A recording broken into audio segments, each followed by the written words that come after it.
ვით დავიწყოთ? ესე იგი, ახალ ათონში ჩატარებულა საერთაშორისო ტურნირი, აბა რომელ სპორტში თუ მიხვდები?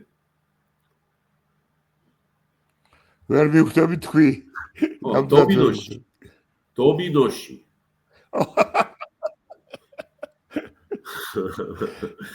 ხო, გაიმარჯვა.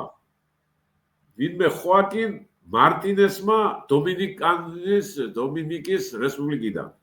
მეორე იყო გექტორ ოსპინო ვენესუელიდან.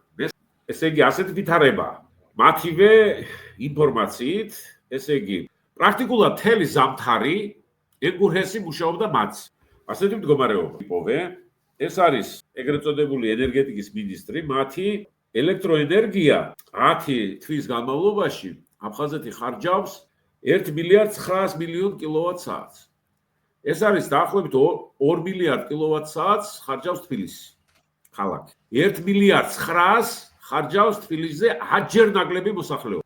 9-ჯერ, 10-ჯერ ნაკლები მოსახლეობა. მთელი ზამთარი ენგურჰესი მთელი გამომუშავებული ენერგია მიდის აფხაზეთში და მაინც არ ყოფ. რაში იხარჯება?